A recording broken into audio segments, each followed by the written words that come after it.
അരനൂറ്റാണ്ട് പിന്നിടുന്ന പഞ്ചവടി, ആ യാത്ര എങ്ങനെ ഒന്ന് പറയാം? 1975 കല്യാണ സൗഗന്ധികം എന്ന കഥയോട് കൂടിയിട്ടാണ് ഞങ്ങൾ ഈ യാത്ര തുടങ്ങിയത്. അന്ന് ഞാൻ കളിച്ചു തുടങ്ങിയിട്ടേ ഉള്ളൂ. അപ്പോൾ പകുതി പുറപ്പാട് എന്ന് പറഞ്ഞ ഒരു ആദ്യ അരങ്ങേറ്റത്തിൽ ചെയ്യണ അത് വെച്ചിട്ടാണ് തുടങ്ങിയത്. പിന്നെ ഓരോരോ വേഷങ്ങൾ കളിക്കാൻ പറയും, വേഷങ്ങൾ കളിക്കും. അതിൻ്റെ കുറ്റങ്ങളും കുറവുകളും എങ്ങനെയൊക്കെയാണ് മെച്ചപ്പെടുത്തേണ്ടതെന്ന് ആൾക്കാർ വന്ന് പറയും. അങ്ങനെ കളിച്ച് ഞങ്ങളിതാ ഇവിടെ ഈ പഞ്ചവടിയിൽ എത്തി നിൽക്കണു. അതൊരു ഞങ്ങൾക്കും ഇപ്പോഴും അത്ഭുതമാണത് എങ്ങനെയാണ് എന്നുള്ളത്. 50 വർഷം എങ്ങനെ പിന്നിട്ടു എന്നതിനെക്കുറിച്ച് ഓരോ കളി കണ്ടിട്ടും അന്നൊക്കെ എങ്ങനെയാ വെച്ചാൽ ഓരോ അരങ്ങത്തും കളി കഴിഞ്ഞിട്ടാണ് അടുത്ത കളിക്കുള്ള ആൾക്കാർ ബുക്ക് ചെയ്യാൻ വരിക. അപ്പോൾ ആ ഒരു കളി നന്നായാലേ നമുക്ക് അടുത്ത കളി കളിക്കാൻ പറ്റുള്ളൂ. അപ്പം ഞങ്ങൾക്ക് ഒറ്റ വിചാരമേ ഉള്ളൂ, കളി ഏറ്റവും നന്നാക്കുക എന്നുള്ള ഒരൊറ്റ വാശിയായിരുന്നു. അങ്ങനെ ഞങ്ങൾ കളിച്ച് ഇവിടെ എത്തിക്കുന്ന എന്തോ ഗുരുക്കന്മാരുടെ അനുഗ്രഹവും ഈശ്വരൻ്റെ അനുഗ്രഹവും കൊണ്ട് അങ്ങനെ എത്തി. 50 വർഷത്തിന് മുൻപുള്ള ആ ഒരു സാഹചര്യം എന്ന് പറയുന്നത് സ്ത്രീകളിങ്ങനെ കടന്നു വരാൻ ആഗ്രഹിക്കുന്ന ഒരു മേഖലയല്ല ഇത്. അപ്പോൾ സ്വീകാര്യത എങ്ങനെ ഉണ്ടായിരുന്നു? സ്ത്രീകൾ ഇതിലേക്ക് കളിക്കാൻ വരാത്തതിൻ്റെ കാരണം അതിന് സാമൂഹിക ചുറ്റുപാടാണ്.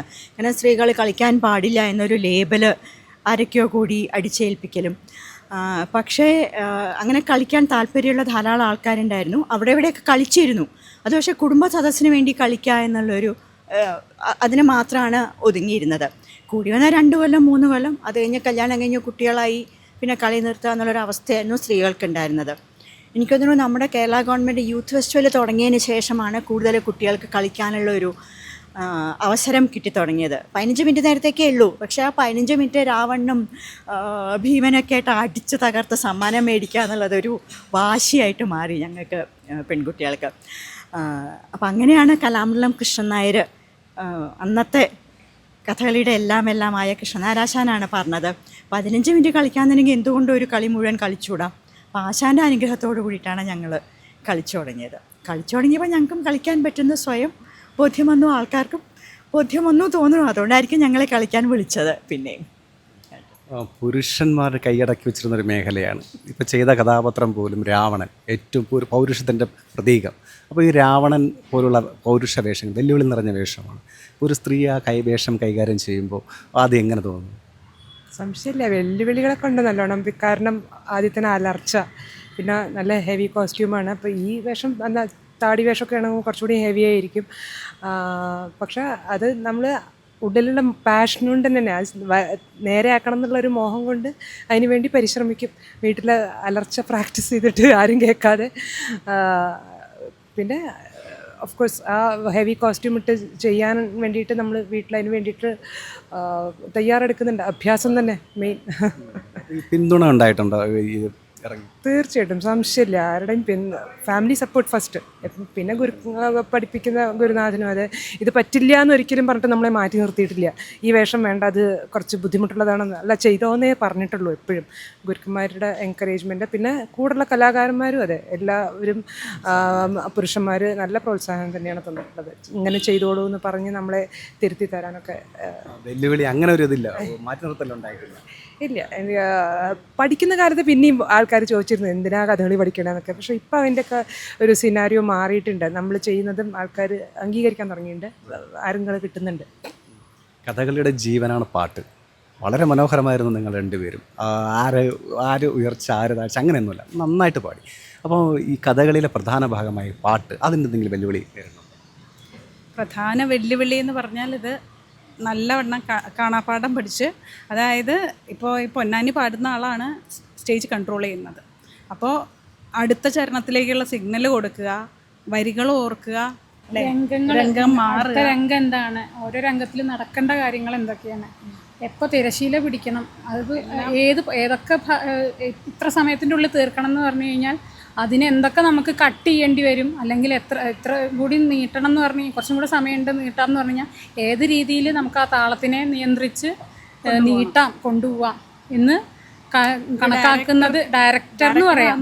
കഥകളിയുടെ മൊത്തത്തിലൊരു ഡയറക്ടർ ആയില്ല, കുറച്ച് നേരം കൂടെ നീട്ടണം, കട്ട് ചെയ്യണം. അപ്പോൾ ഇതെല്ലാം ഈ പൊന്നാനി പാടുന്ന ആൾക്കാണ് ഏറ്റവും കൂടുതൽ കോൺസെൻട്രേഷൻ വേണ്ടത്. വരി ഓർക്കണം, വരി മാറണം, ചരണം മാറണം, മേളക്കാർക്ക് സിഗ്നൽ കൊടുക്കണം, വേഷക്കാർ എന്ത് ചെയ്യണം, മുദ്ര നോക്കണം. അങ്ങനെയെല്ലാം. അതെ, ആ ജീവനോടുകൂടി തന്നെ അല്ലെങ്കിൽ നിങ്ങളൊന്ന് പതറിയാൽ സദസ്സ് ചെറിയൊരു മാറ്റമാണ്. അറിയും. കളിക്കുന്നവർക്ക് ബുദ്ധിമുട്ടാണ്, കൊട്ടുന്നവർക്ക് ബുദ്ധിമുട്ടാണ്, എല്ലാവർക്കും ബുദ്ധിമുട്ടാണ്. നമ്മളുടെ ഇതിലെയാണ് അവരിയ്ക്കുന്നത്, കളി മുന്നോട്ട് പോകുന്നത്. നിങ്ങളൊക്കെ ഇവിടെ നന്നായിട്ട് വേഷങ്ങൾ ചെയ്തു. ഭാവി തലമുറയുടെ വാഗ്ദാനങ്ങളാണെന്നൊക്കെ പറയാം. എന്തുകൊണ്ടാണ് ഈ കഥകളി തിരഞ്ഞെടുക്കാനുള്ള കാരണം? ഞാൻ കഥകളി ബാക്ക്ഗ്രൗണ്ടിൽ നിന്ന് വന്നാണ്. അച്ഛൻ കഥകളി വേഷക്കാരനാണ്, കലാഭാരതി ഹരികുമാർ എന്നാണ് പേര്. കൊച്ചുനാളിലെ തൊട്ട് ഞങ്ങളുടെ തിരുവല്ല ശ്രീവല്ലഭ ക്ഷേത്രത്തിൽ സ്ഥിരം കഥകളി നടക്കുന്നൊരു അമ്പലമാണ്. അപ്പോൾ അമ്പലത്തിൽ ദിവസവും അച്ഛൻ്റെ കൂടെ കളി കാണാൻ പോകും. അങ്ങനെ കഥകളിയിൽ വാസന വന്ന് അച്ഛൻ പഠിപ്പിക്കുകയായിരുന്നു കഥകളി. ഞാനൊരു കഥകളി ബാക്ക്ഗ്രൗണ്ടിൽ നിന്നൊന്നും വന്നല്ല. ഞാനിവിടെ RLVയിൽ ഇങ്ങനെ സീറ്റ് ഒഴിവുണ്ട്, അങ്ങനെ ഞാൻ അപ്ലിക്കേഷനൊക്കെ കൊടുത്തു. സെറ്റായി അങ്ങനെ കയറി. രാധാകൃഷ്ണൻ സാറാണ് എല്ലാം സെറ്റാക്കി തന്ന്. അങ്ങനെ അവിടെ നിന്ന് തുടങ്ങിയതാണ്. കഥകളി ഒന്നും അറിയാത്തടത്തുനിന്ന് കണ്ട് കണ്ട് കണ്ട് ഇഷ്ടപ്പെട്ട് ഇപ്പോൾ ഇവിടെ വരെ വന്ന് നിൽക്കുന്നു. അത്രേ. പുതിയ ആളുകൾ കടന്നു വരാനായിട്ടൊരു ഇൻസ്പിറേഷൻ നിങ്ങൾ കൊടുക്കാൻ സാധിക്കില്ലേ? അപ്പോൾ എന്താ പറയാനുള്ളത്? അതിപ്പോൾ ഏറെക്കുറെ ട്രെൻഡ് പോലെയാണ് എല്ലാവരും കല അഭ്യസിക്കുന്നത്. കഥകളി അങ്ങനെ ഒരു നല്ലൊരിതായിട്ട് വരട്ടെ എന്ന് പറയാനുള്ളൂ. വെളുക്കുവോളം കഥകളി കണ്ടിരുന്ന ഒരു സംസ്കാരം നമുക്കുണ്ടായിരുന്നു. എത്ര മണിക്കൂറുകളോളം കഥകളി കാണാൻ.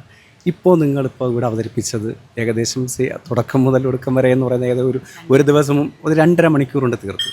ഇതിപ്പം ഷോർട്സിൻ്റെ കാലഘട്ടമാണ്. അപ്പം അതുകൊണ്ട് ഈ കഥകളിയുടെ ഈ രൂപം ഷോർട്സായി മാറ്റിയതാണോ, എന്താണ് അതിൻ്റെ അങ്ങനെ ഒരു തീരുമാനത്തിലൊരു?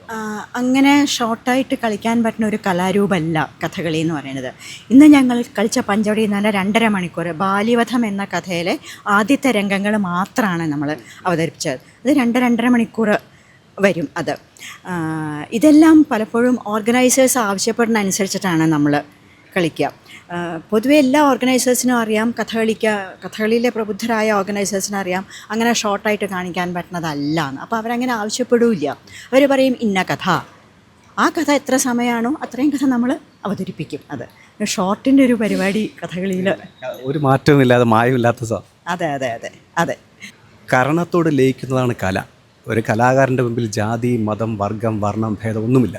അതിൻ്റെ തെളിവാണ് 50 വർഷം മുൻപ് ഒരു പ്രസ്ഥാനം കെട്ടിപ്പടുക്കുകയും അതിനെ കണ്ണിലെ കൃഷ്ണമണി പോലെ കാത്തു സൂക്ഷിക്കുകയും ഭാവി തലമുറയ്ക്ക് കൈമാറുകയും ചെയ്യുന്ന ഒരു വലിയൊരു ഉദാഹരണമാണ് ഇന്ന് ഈ വേദിയിൽ കണ്ടത്.